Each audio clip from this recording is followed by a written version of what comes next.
Study college 8 matric science exercise 8.1 elimination आपके सामने। आज का क्वेश्चन यकीनन बहुत इंटरेस्टिंग है, बहुत मज़ा आएगा आज के क्वेश्चन में। आप तमाम बच्चे पहले क्वेश्चन को रीड करेंगे। तमाम बच्चे पहले क्वेश्चन को रीड करें। आपके सामने क्वेश्चन है, if eliminate T from substitution method from the following equation. बेटा हैंड फ्री यूज़ करिएगा, मेरी क्लास लेते हुए आप लाजमी हैंड फ्री यूज़ करिएगा, ठीक है। If eliminate T from substitution method from the following equation.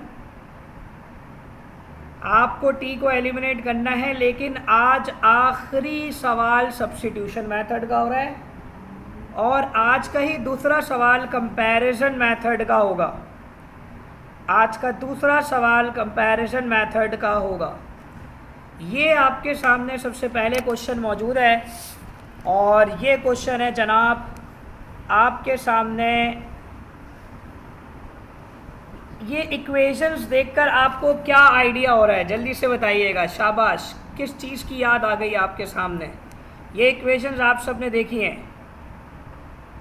हाँ भाई बताइए, किस चीज़ की इक्वेशंस हैं? फिज़िक्स की। Very good. फिज़िक्स की जो इक्वेशंस हैं, equations of motion. Very good, शाबाश। फिज़िक्स की इक्वेशंस ऑफ मोशंस आपके सामने हैं। V f is equal to we i plus g t, s is equal to we i t plus half g t square. तो बेटा ये जो first equation है, इसमें जी की जगह, ए की जगह जी लिखा हुआ है। एक्सेलरेशन ड्यू टू ग्रेविटी, आप जानते हैं ग्रेविटी की वैल्यू क्या होती है, कांस्टेंट वैल्यू होती है, ठीक है। लेकिन s is equal to we i t plus half g t square, half g t square. अब मेरा सवाल आपसे, ये सेकेंड इक्वेशन ऑफ मोशन है। अब मेरा सवाल आप सबसे बहुत ध्यान से सुनने वाला है। हमें किसको एलिमिनेट करना है? टी को। जब हम यहाँ से टी को एलिमिनेट कर देंगे तो बेटा हमारे पास जो इक्वेशन बनकर आएगी वो कुछ इस तरीके से होगी। 2as is equal to v f square minus we i square. अब ये कौन सी इक्वेशन है? ये इक्वेशन है थर्ड इक्वेशन ऑफ मोशन। थोड़ी सी बातें फिजिक्स के हवाले से करता हूँ। First equation of motion depend करती है टाइम पर, second equation of motion depend करती है टाइम पर, third equation of motion time पर डिपेंड नहीं करती। तो अगर फर्स्ट या सेकेंड इक्वेशन में से टी को एलिमिनेट कर दें हम, तो जो नई इक्वेशन बनकर आएगी एलिमिनेट होने के बाद, बेटा वो कौन सी इक्वेशन होगी? Third equation of motion. क्या मेरी बात आप सबके समझ में आई कि मैंने कहा क्या? कि हमारे सामने first equation of motion, second equation of motion, जब फर्स्ट या सेकेंड में से टी को एलिमिनेट कर देंगे तो जनाब हमारे पास थर्ड इक्वेशन ऑफ मोशन आ जाएगी। ये सवाल इसलिए मेरा फेवरेट है क्योंकि इसमें फिज़िक्स भी कवर हो रही होती है, ठीक है। तो बहुत ध्यान से एक एक स्टेप आपने देखना है। स्क्रीनशॉट आप लेते रहिएगा, बाद में एंड में स्क्रीनशॉट ले लीजिएगा, इसी पेज पर पूरा सवाल आ जाएगा। लेकिन एक चीज़ ध्यान में रखना, एक स्टेप कराऊंगा मैं, अगले स्टेप के लिए तुम लोगों को कहूँगा तुम लोग दिमाग चलाओ क्या होना चाहिए, फिर वो तुम्हारे सामने आएगा, ठीक है भाई। तो ये आपके सामने हम स्टार्ट करते हैं अल्हम्दुलिल्लाह आज का सॉल्यूशन। हम सबसे पहले कौन सी इक्वेशन से टी को अलग करेंगे? देखो सेकंड इक्वेशन से टी को अलग करना मुश्किल हो जाएगा, तो हम फर्स्ट इक्वेशन से अलग करेंगे। उसके लिए आसान काम ये है, फर्स्ट इक्वेशन से टी बड़ी आसानी से अलग होगा, जबकि सेकंड इक्वेशन से टी को अलग करने के लिए हमारे पास दो जगह टी मौजूद है। तो फर्स्ट इक्वेशन हम लेंगे और सेकंड स्क्वायर में भी मौजूद है। बिल्कुल सुफियान, आपने बिल्कुल सही कहा। टेकिंग इक्वेशन 1, शाबाश, इक्वेशन 1 हमारे दरमियान मौजूद है और ये इक्वेशन 1 जो हमारे पास मौजूद है, हम यहाँ से स्टार्ट करेंगे सबसे पहले। यस, एक मिनट वेट करें जी बेटा। अब देखें, शाबाश, ये आपके सामने इक्वेशन आ रही है ये इक्वेशन 1 है। इक्वेशन 1 से हमने किसको अलग करना है? इक्वेशन 1 से बेटा हमें टी को अलग करना है। तो बेटा वी आई जो कि यहाँ पर प्लस हो रहा है वो दूसरी साइड जाकर क्या हो जाएगा? माइनस। देखो हम वी आई को शिफ्ट कर रहे हैं, जहन में रहे वी आई दूसरे साइड जाके माइनस होगा वी एफ के पास जाकर। फिर जी टी जो कि ऑलरेडी पॉजिटिव थे, जी यहाँ मल्टीप्लाई हो रहा है दूसरी साइड जाकर डिवाइड हो जाएगा। तो जी मल्टीप्लाई हो रहा है दूसरी साइड जाकर डिवाइड होगा, तो बेटा टी बराबर हो जाएगा V F minus we I upon G. ये आपके पास इक्वेशन 3 कंसीडर की जाएगी जनाब। ये आपके सामने इक्वेशन 3 आ गई। ठीक है बेटा, इसको आप किसका नाम देंगे? इक्वेशन 3 का। तो मैं इसको नाम दे देता हूँ इक्वेशन 3 का। 1 मिनट वेट करिएगा। ये आपके सामने इक्वेशन 3 आ गई। अच्छा, अब क्या करना है ज़रा सुन लीजिए। अब हमारा असल मकसद है भाई कि अब हम इस इक्वेशन को सब्स्टिट्यूट कर दें। अच्छा, सब्स्टिट्यूट क्यों कह रहा हूँ समझना, क्योंकि मेथड कौन सा है हमारे पास? Substitution method. सब्स्टिट्यूशन मेथड क्या बात समझाता है कि जो इक्वेशन होगी उसे दूसरी इक्वेशन में t की जगह पर लिख देंगे। यानी t की जो अभी वैल्यू आई है, जस्ट सपोज वो आई है V F minus we I upon G, इसको हम क्या करेंगे? इसको हम सब्स्टिट्यूट कर देंगे इक्वेशन 2 पर। तो क्या होगा ज़रा देखिए, ये आपके पास हम सब्स्टिट्यूट कर देंगे इक्वेशन 3 को इक्वेशन 2 पर। तो इक्वेशन 2 जनाब आपके पास थी s is equal to we i t plus half g t square. तो जहाँ जहाँ t मौजूद है वहाँ पर हम क्या रख देंगे? V F minus we I upon G. ये हमने देखो यहाँ पर भी लिख दिया s is equal to we I bracket V F minus we I upon G bracket close plus half G. अब ये टी स्क्वायर है, ये पूरा कौन सा है? T square. तो बेटा क्या होगा? टी स्क्वायर का मतलब है वी एफ माइनस वी आई का भी स्क्वायर होगा और एज इट इज़ हमारे पास जी का भी स्क्वायर होगा। तो ये हमारे पास वी एफ माइनस वी आई का होल स्क्वायर और साथ साथ जी का स्क्वायर। अब ज़रा मेरा ध्यान से आप लोगों ने बातों को समझना है और सीखना है। देखें, 2 बातें आपने समझनी है। ये जो वी आई है आपके पास, डेफिनेटली ये वी आई जाकर किससे मल्टीप्लाई होगा? वी एफ से। और ये वी आई से भी मल्टीप्लाई होगा। ग्रुप में बता दूंगा, तो वही है 3 बजे की, ठीक है। अच्छा, और इसी के साथ वी आई वी एफ से मल्टीप्लाई हो जाएगा और वी आई से मल्टीप्लाई होकर वी आई स्क्वायर हो जाएगा। और यहाँ पर एक काम और होगा, बताइए वो क्या काम है? बताइए, इस जगह पर एक काम होगा जी। पहले हम वो काम करेंगे, उसके बाद आगे जाएंगे। बताइए कौन सा स्टेप है? समझ में आ रहा है आपको यहाँ पर कि हमें क्या करना चाहिए इस स्टेप में? न्यूमरेटर में तो फॉर्मूला लगेगा। Very good, very good. G cancel होगा, वेरी गुड, शाबाश। जी कैंसिल होगा। देखिए बेटा, जी कैंसिल होगा, शाबाश। तो बेटा हम यहीं पर जी को कैंसिल कर देते हैं। हम यहीं पर जी को कैंसिल करते हैं और ये हमने जी के एक जी को दूसरे जी से क्या कर दिया? कैंसिल कर दिया। और अगला स्टेप आपको ये भी समझ में आ रहा होगा कि 2 और जी, गौर से देखिएगा, गौर से देखें, ये 2 और जी ये आपके सामने मल्टीप्लाई होंगे। 2 और जी आपस में क्या होंगे? मल्टीप्लाई होंगे। यानी 2g जो है वो आपस में मल्टीप्लाई होंगे। तो नेक्स्ट स्टेप बड़ा ही इंटरेस्टिंग है। आप देखिए, वी आई को सबसे पहले हमने मल्टीप्लाई कर दिया, देखिए वी एफ से, V F we I minus we I को वी आई से मल्टीप्लाई किया तो क्या बन गया? V i square upon g plus ऊपर लगेगा फॉर्मूला। कौन सा फॉर्मूला लगेगा? ए माइनस बी का होल स्क्वायर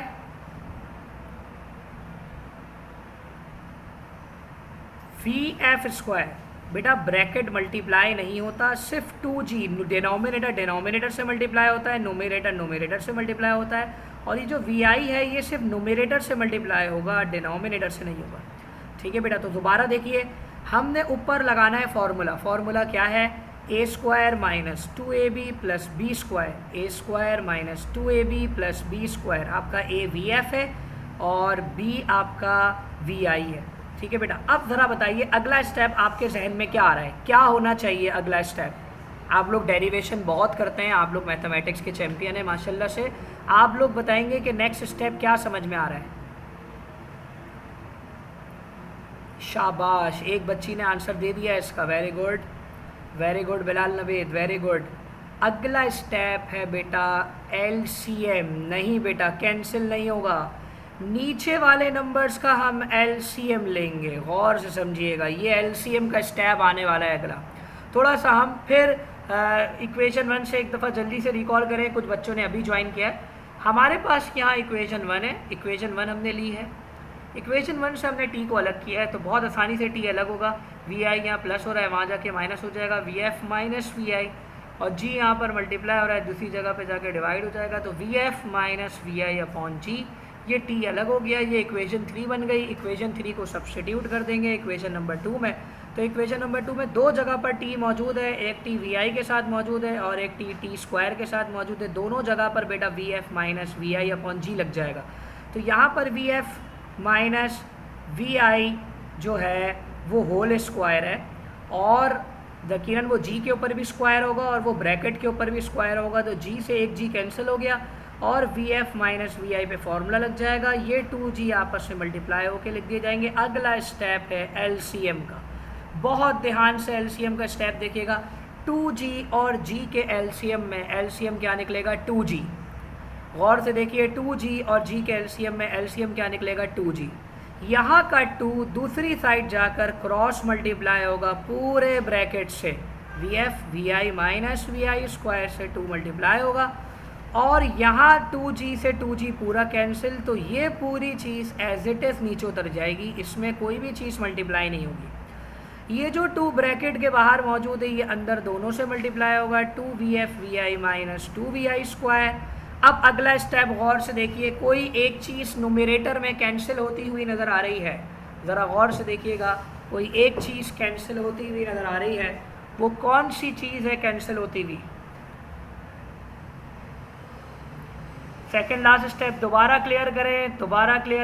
2g का एलसीएम लिया, देखें g भी है लेकिन 2g, क्योंकि 2g में g भी कवर हो रहा है तो आपका एलसीएम हो गया 2g, और 2g में जब यहाँ g है तो g से g कैंसिल हो गया, 2 जाकर मल्टीप्लाई हो जाएगा पूरे ब्रैकेट से जो कि हो रहा है, ठीक है।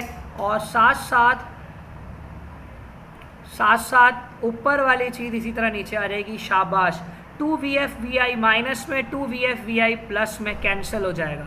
तो नेक्स्ट स्टेप क्या है? बराबर में आ गया आपके पास नेक्स्ट स्टेप। गौर से देखिए, जब vf कैंसिल हो गया तो बेटा मैंने सबसे पहले लिख दिया vf स्क्वायर। मैंने क्या लिख दिया? vf स्क्वायर पहले लिख दिया। अब बताओ, माइनस का 2vi स्क्वायर और प्लस का 2vi स्क्वायर, क्या ये दोनों प्लस माइनस हो सकते हैं? तो बिल्कुल हो सकते हैं, ये दोनों प्लस माइनस होंगे। माइनस प्लस माइनस, 2vi में से एक vi जाएगा, कितने बचेंगे? माइनस का vi स्क्वायर बचेगा। 2vi square plus vi square minus का vi स्क्वायर बचेगा, दो में से एक जाएंगे, माइनस का एक। सही है बेटा। अच्छा, जो मैंने कैंसिल किया है वो क्या चीज़ है? जो मैंने कैंसिल किया है वो क्या चीज़ है बेटा? ये 2vf प्लस का 2vf माइनस का, ये कैंसिल हो गया, ठीक है जनाब। अच्छा, अब देखें भाई, ये जो 2g यहाँ डिवाइड हो रहा है, s के पास जाकर क्या हो गया? मल्टीप्लाई। तो देखें बेटा, ये आपके पास आ गई थर्ड इक्वेशन ऑफ मोशन। तो देखें, थर्ड इक्वेशन ऑफ मोशन में t मौजूद नहीं होता, तो आप देखें, आप रीज़न क्या लिखेंगे? t has been eliminated from required equation. t को हमने एलिमिनेट कर दिया रिक्वायर्ड इक्वेशन से, और जब रिक्वायर्ड इक्वेशन हमारे सामने आई तो वो थर्ड इक्वेशन ऑफ मोशन है 2gs is equal to vf square minus vi square. तो काफ़ी अहम स्टेप कौन कौन सा है? एलसीएम स्टेप है, जो भी आप लोग सारे बच्चे रिवाइज करें एलसीएम स्टेप से। देखिए, g और 2g में हम 2g का एलसीएम लेंगे, बड़ा नंबर एलसीएम में आता है, ये 2g एलसीएम में आ गया। अब यहाँ g से g कैंसिल हो गया, लेकिन ये 2 पूरे ब्रैकेट से मल्टीप्लाई हो जाएगा, पूरे ब्रैकेट से मल्टीप्लाई हो जाएगा, ठीक है बेटा। और इसी तरीके से 2g इसी तरह मौजूद है, 2g सेम है तो ऊपर वाला नंबर ऐसे उतर जाएगा। हम पूरे ब्रैकेट से 2 को मल्टीप्लाई कराएंगे, 2vf minus vi square, 2vf minus vi square और मल्टीप्लाई कराने के बाद 2VF VI कैंसिल हो जाएंगे पॉजिटिव और नेगेटिव की वजह से, और जो रिमेनिंग बच जाएगा वो VF स्क्वायर बचेगा, माइनस का 2VI स्क्वायर बचेगा। मल्टीप्लाई वाला 2 बेटा मल्टीप्लाई हो गया, ये 2VF VI से भी मल्टीप्लाई हो गया और ये 2VI स्क्वायर से भी मल्टीप्लाई हो गया, ये रहा नीचे, ठीक है। और नेक्स्ट स्टेप में ये पॉजिटिव नेगेटिव की वजह से ये टर्म पूरी कैंसिल हो गई, ठीक है। और माइनस का 2VI स्क्वायर आपके पास आगे लिख दिया जाएगा, प्लस का VI स्क्वायर यहाँ लिखा हुआ है, ये दोनों सॉल्व होंगे। अब जब ये दोनों सॉल्व होंगे तो -2 + 1 करोगे तो -1 बचेगा, 1 तो लिखते नहीं है, डायरेक्टली सिर्फ वेरिएबल लिखेंगे, और वेरिएबल क्या है, माइनस का VI स्क्वायर, ठीक है बेटा, माइनस का VI स्क्वायर। क्या ये बात तमाम बच्चों के क्लियर हो गई? जल्दी से चैट में बताइए, शाबाश। क्या ये सवाल क्लियर हो गया तमाम बच्चों के? ये सवाल बोर्ड में आज तक नहीं आया, लेकिन ये सवाल है बड़ा इंटरेस्टिंग, क्योंकि इसमें इक्वेशंस ऑफ मोशंस भी आप देख रहे हो।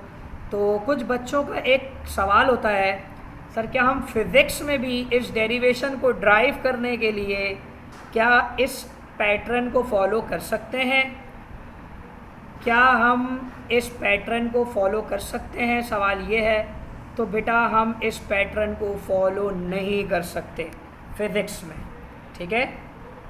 एलसीएम वाले स्टेप में कन्फ्यूजन किस बात की है, आप देखें एलसीएम वाला स्टेप मैं आपको फिर करके दिखा देता हूँ, लेकिन आप एलसीएम में क्यों कंफ्यूज हो रहे हो? ये बेसिक स्टेप है। देखो जो बच्चा एलसीएम में कंफ्यूज होता है तो उसका मतलब ये है कि उसकी बेसिक वीक है, लेकिन मैं आपकी बेसिक की बात नहीं करूँगा, एक चीज़ को मैं समझा रहा हूँ और आसान अंदाज से समझ लें।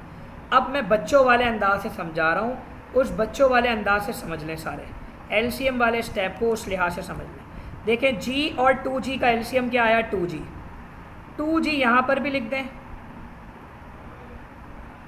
2G यहाँ पर भी लिख दें,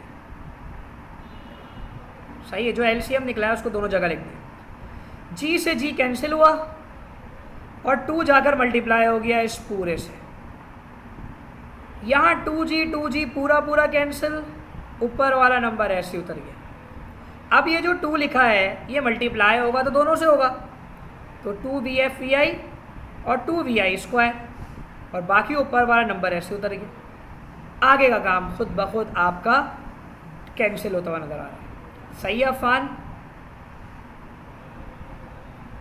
देखें बेटा अफान, क्लियर हो गया बेटा? दोबारा देख लें, ठीक है बेटा।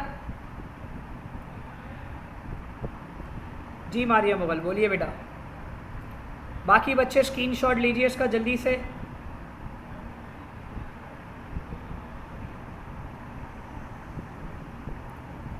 मारिया मुगल लास्ट स्टेप समझा दूँ, लास्ट स्टेप देख लें मारिया मुगल, कोई इशू नहीं है। 2VI स्क्वायर और प्लस VI स्क्वायर ये दोनों सॉल्व हो रहे हैं, 2VI स्क्वायर और प्लस VI स्क्वायर ये दोनों सॉल्व हो रहे हैं।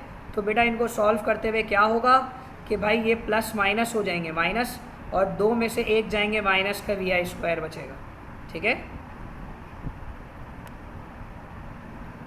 जी। आप लोग स्क्रीनशॉट ले लें इसका, आप लोग स्क्रीनशॉट ले लें इसका, आप लोग इसका स्क्रीनशॉट लेकर इसको सॉल्व करिएगा, ठीक है। अच्छा ग्रुप में मैं सेंड कर दूंगा स्क्रीनशॉट, कोई ऐसा मसला नहीं है, ठीक है। नेक्स्ट क्वेश्चन की तरफ जाएंगे। सारे बच्चे रेडी है नेक्स्ट क्वेश्चन के लिए? शाबाश। नेक्स्ट क्वेश्चन आपके पास आ रहा है, अब आपके सामने आ रहा है इफ एलिमिनेट VI।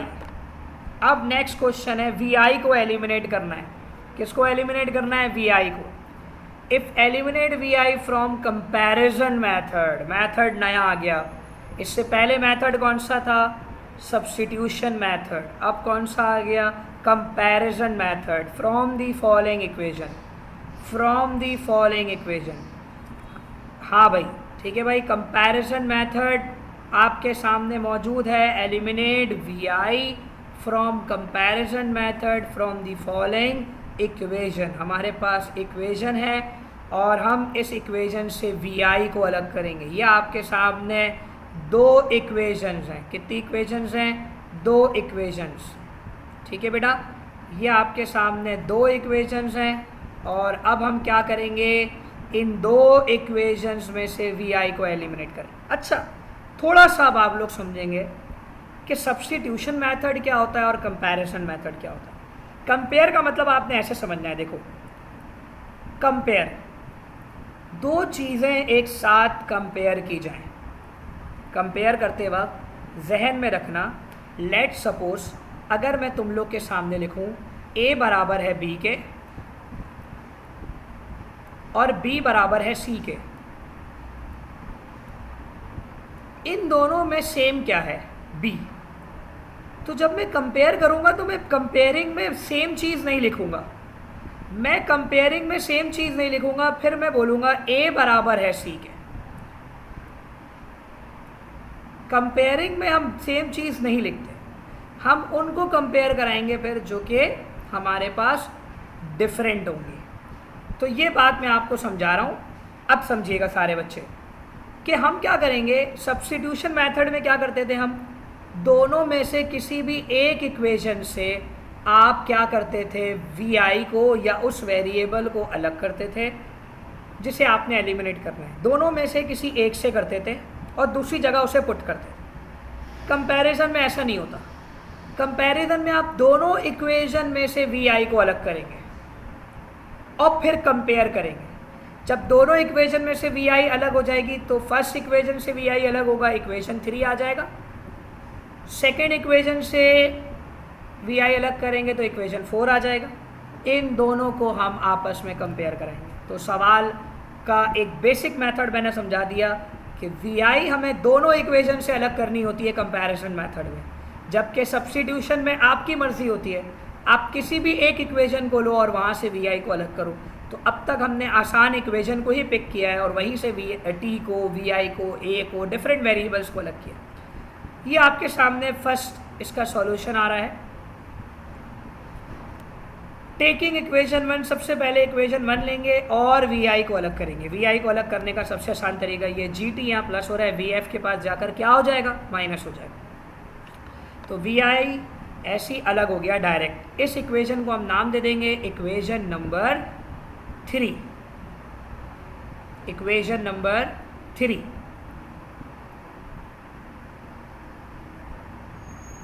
सही है जनाब। अब आगे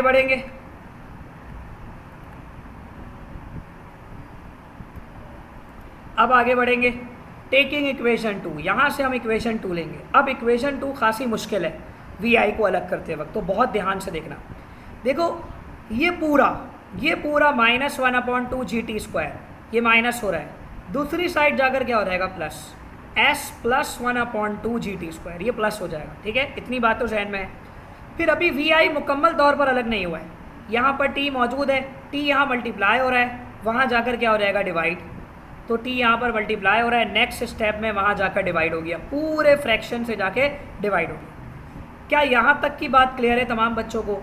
इसको हम इक्वेशन 4 का नाम देंगे। गौर से देखिए, ये हमारा कौन सी इक्वेशन हो गई, इक्वेशन 4। ये इक्वेशन 3 थी और ये हमारे पास इक्वेशन 4 हो गई। अब सुनिए भाई, इन दोनों इक्वेशन में ख़ास बात क्या है, वी आई दोनों तरफ से अलग है। सेकंड वाली को फिर से समझ लें, बेटा ये पूरा फ्रैक्शन जो कि यहाँ माइनस हो रहा है, एस के पास जाके शिफ्ट हो जाएगा और प्लस हो जाएगा। फिर वी आई के साथ टी मल्टीप्लाई हो रहा है, वहाँ जाकर डिवाइड हो जाएगा, वी आई अलग हो गया। दोनों इक्वेशन से वी आई को अलग कर दिया क्योंकि अब हमें एलिमिनेट वी आई को करना है। तो कंपैरिजन मेथड क्या था भाई, दोनों इक्वेशन से वी आई को अलग करना है, वी आई अलग हो गया। अब क्या करेंगे, हम कंपेयर कराएंगे, कंपेयरिंग वर्ड यूज़ करेंगे। अब सब्स्टिट्यूट का वर्ड ख़त्म, अब नया वर्ड कौन सा आएगा जनाब, दूसरी इक्वेशन में नहीं बेटा, ये 2 सवाल है, ये एक माइनस का सवाल है, एक प्लस का सवाल है, मैं माइनस वाले क्वेश्चन को करा रहा हूँ। ठीक है, अब क्या होगा, कंपेयरिंग का वर्ड यूज़ करेंगे। देखें वर्डिंग क्या है, कंपैरिजन इक्वेशन 3 और 4। हम 3 और 4 को कंपेयर करेंगे। कंपेयर करते वक्त हम क्या करेंगे, जो सेम साइड होगी यानी कि वी आई वो नहीं लिखी जाएगी, यानी कि जो डिफरेंट साइड होगी वो लिखी जाएगी। तो V F minus G T बराबर हो गया s प्लस 1/2 जी टी स्क्वायर। ये आपके सामने आ गया बेटा। क्या मैंने ऐसी साइड कंपेयर करा दी जो कि सेम नहीं है? बहुत आसान तरीके से। अब देखें भाई, ये सबसे ज़्यादा जहर यहाँ पर टी लग रहा है, ये वाला टी जो कि यहाँ पर डिवाइड हो रहा है, हम उसको दूसरी साइड ले जाकर इन दोनों से क्या करा देंगे, मल्टीप्लाई करा देंगे। तो ये ब्रैकेट के बाहर शो हो रहा है, जिसका मतलब क्या है कि ये मल्टीप्लाई होगा। तो ये जो नीचे टी लिखा हुआ था, हम इसको दूसरी साइड ले जाकर मल्टीप्लाई करा दिया, क्योंकि सबसे ज़्यादा जहर यही टी लग रहा था। सही है बेटा, तो हमने इस टी को वहाँ ले जाकर मल्टीप्लाई कर देंगे। तो नेक्स्ट स्टेप क्या है भाई, टी दोनों से मल्टीप्लाई होगा। पहले यहाँ देखिएगा एरो पर, टी वी एफ से मल्टीप्लाई होगा, क्या बन जाएगा V F T. T G T से मल्टीप्लाई होगा तो क्या बन जाएगा जी टी स्क्वायर। ठीक है बेटा, इसी तरीके से इस स्टेप में गौर से देखिएगा। इस स्टेप में यहाँ पर हम 2 का एलसीएम लेंगे, क्योंकि एस के नीचे कुछ नहीं है तो 1 है। ठीक है, अच्छा ये बना कैसे, देखो जी टी स्क्वायर 1 से मल्टीप्लाई हो गया, देखें ज़रा गौर से, जी टी स्क्वायर 1 से मल्टीप्लाई हो गया, तो ये किस तरह लिखा जाएगा, जी टी स्क्वायर अपॉन 2। अब ये 2 और 1 का एलसीएम लेंगे। जब 2 और 1 का एलसीएम लेंगे तो 2 और 1 मिलने के बाद क्या बनेगा, 2।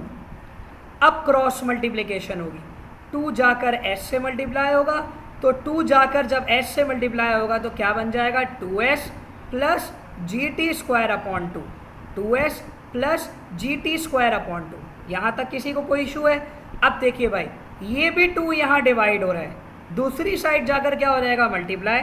तो 2 वी एफ टी से भी मल्टीप्लाई हो जाएगा, 2 जी टी स्क्वायर से भी मल्टीप्लाई हो जाएगा, और हमारे पास ऊपर वाली चीज़ ऐसी ही लिख दी जाएगी। अगला स्टेप, 2 वी एफ टी से मल्टीप्लाई हो गया, 2 जी टी स्क्वायर से मल्टीप्लाई हो गया, और 2s plus g t square है। अब बस आंसर आ गया है, अरेंज करेंगे।